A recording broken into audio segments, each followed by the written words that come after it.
Tadi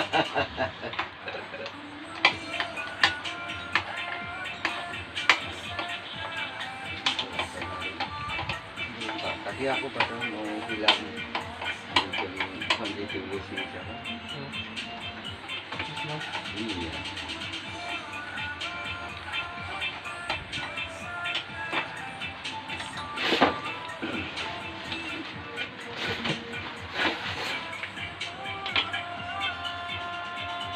Cuma nggak perlu ya, itu kan enak, dilihatnya enak.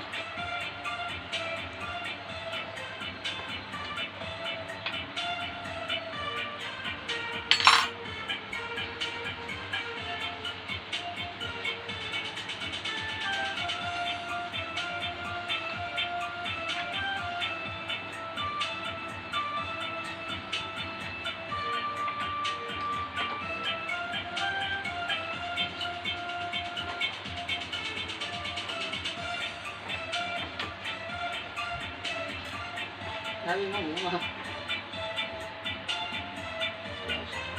Ada musik. Mungkin itu sudah.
Jadi guys, untuk pembukaan kopling ini guys ya.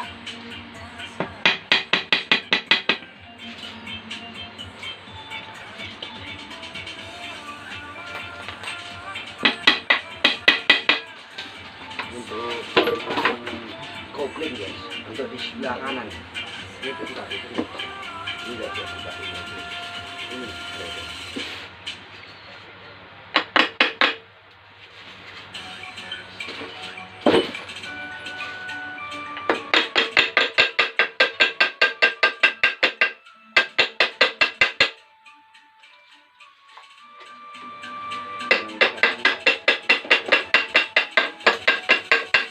Balikin lagi dulu, didorong ke depan, didorong ke depan.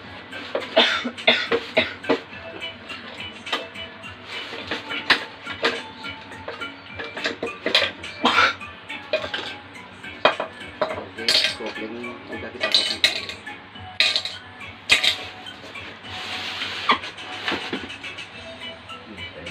Sudah ada pakai saya tadi. Ada ini, ada obeng, ada obeng.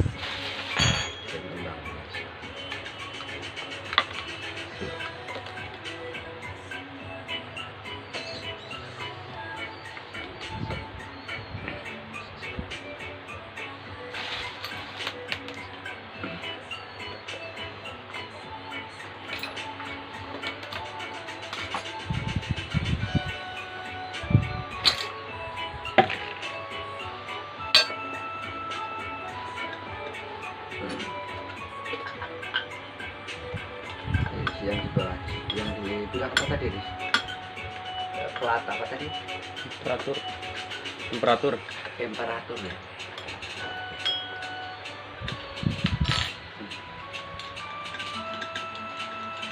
Oke, kita pembukaan dari plat temperatur. Simpanan oli di saat kita kehabisan oli, masih ada sisa sedikit untuk di temperatur atau plat temperatur.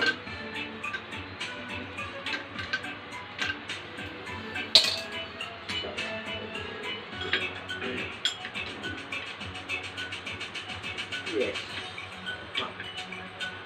Untuk pembukaan kampas kopling, rumah kopling, kampas kopling berikut gigi gendengnya. Kalau orang bilang gigi gendeng, untuk selanjutnya kan saya nggak tahu. Karena orang dibilang gigi gendeng.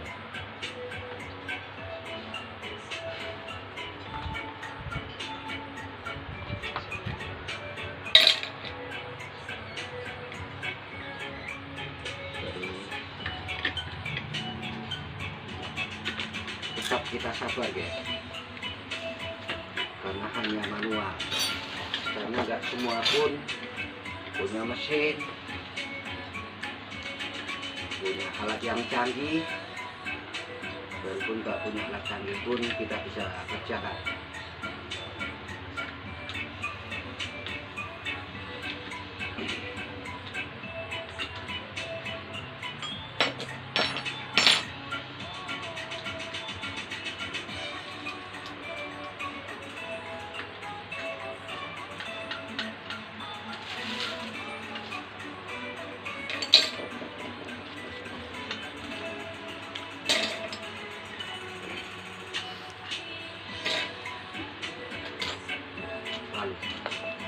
Kita untuk membuka kampas ganda guys, kita cara buka kampas ganda, tapi dekat,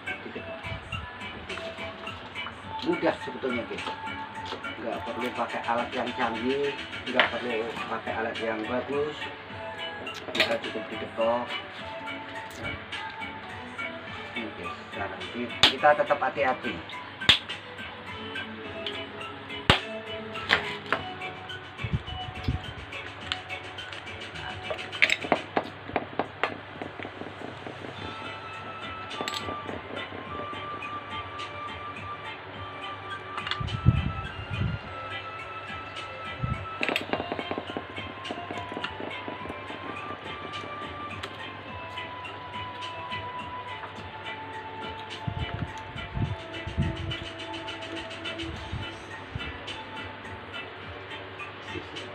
Apa nih?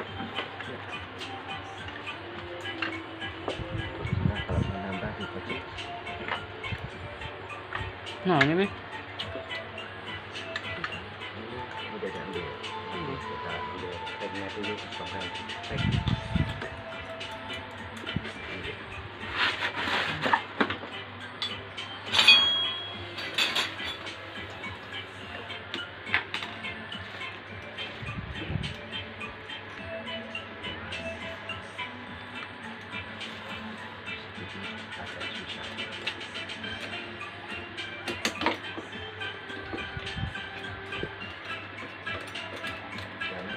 Motor memang udah parah sebetulnya ini, artinya nggak layak pakai.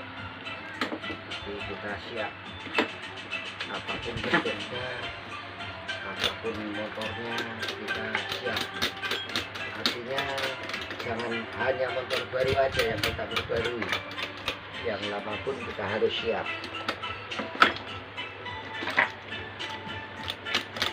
Nah, oke. Baru kita tarik jarak.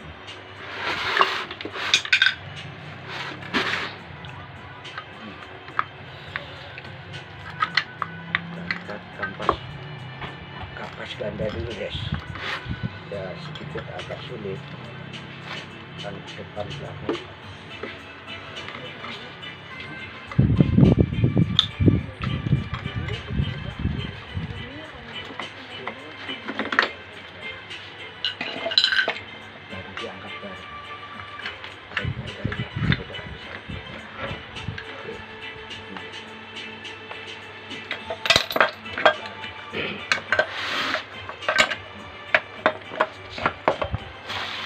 Biar aku cina sini.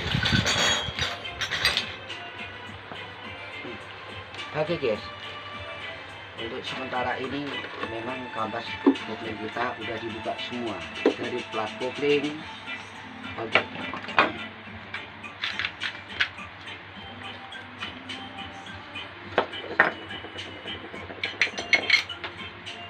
Untuk di bagian sebelah kanan.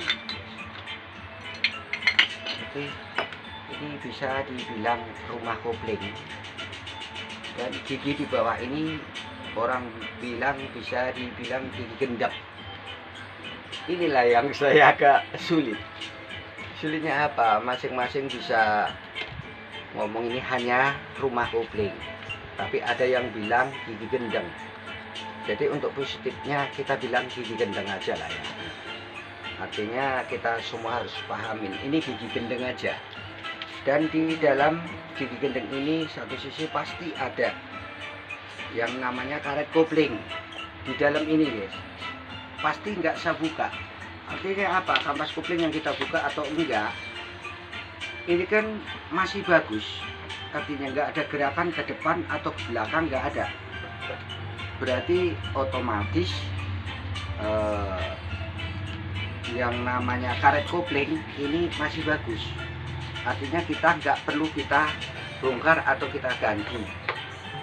Nah, jadi tetap kita pakai juga yang namanya gigi gendeng, karet kopling kita pakai aja, nggak masalah. Untuk yang kedua, yang dibilang ini mungkin kampas kopling, mungkin kalau untuk di Supra ada 4 bagian, 4 bagian dari kampas kopling. Nah inilah yang dibilang 4 bagian kampas kopling.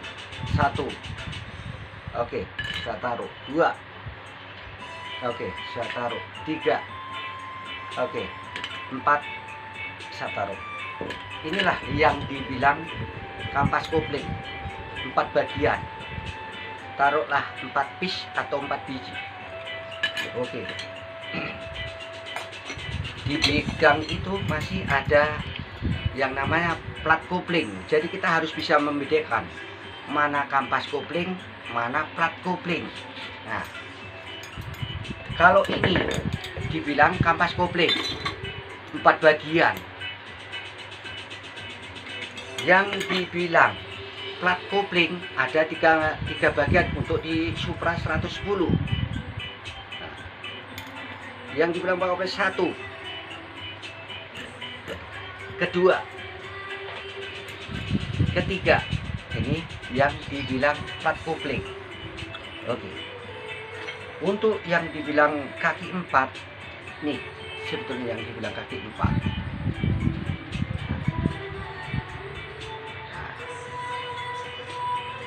Dan ini masih banyak mungkin bagian-bagian yang perlu saya jelaskan. Tapi untuk pembongkaran untuk selanjutnya nanti kita sama-sama lihat. Dan artinya untuk di bagian kampas kopling hanya ini. Saya bilang ini gigi gendeng.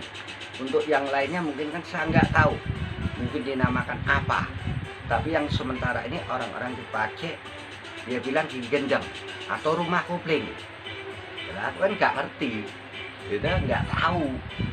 Orang mau bilang gigi gendeng kayak apa? Artinya ini loh yang dibilang gigi gendeng. Kalau untuk saya, untuk yang lain mungkin ada nama lain. Oke.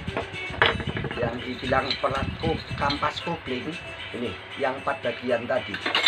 4 bagian untuk di belakang dari mangkok ganda. Nanti mangkok ganda saya jelaskan. Nah, apa sih artinya kampas kopling ini? Di saat dia udah tipis, ini dari kampas kopling ini mungkin lari kurang atau nahan, yang orang bilang kurang atau nahan. Inilah yang dibilang kampas kopling. Nah, oke, ini untuk di bagian kampas kopling. Mungkin di depan kampas kopling mungkin ada mangkok ganda. Nah, inilah yang dibilang mangkok ganda. Satu orang bilang mangkok ganda, ada yang bilang lonceng, ya kan?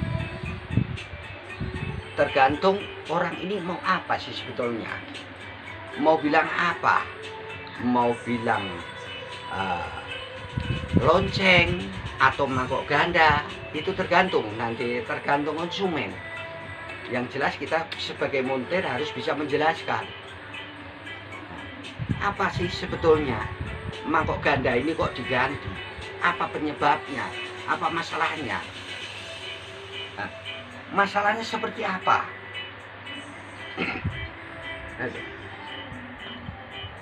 Mau diganti pun kek, mau enggak pun kek, kita harus ada penjelasan.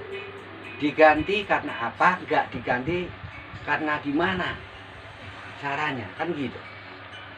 Satu sisi kalau mau diganti oke. Nah, otomatis mangkok ganda atau lonceng ini kan udah haus, artinya udah tipis lah. Mungkin ada bilang halus, ada orang bilang tipis, nggak layak pakai lagi. Jadi apa yang kiranya harus diganti?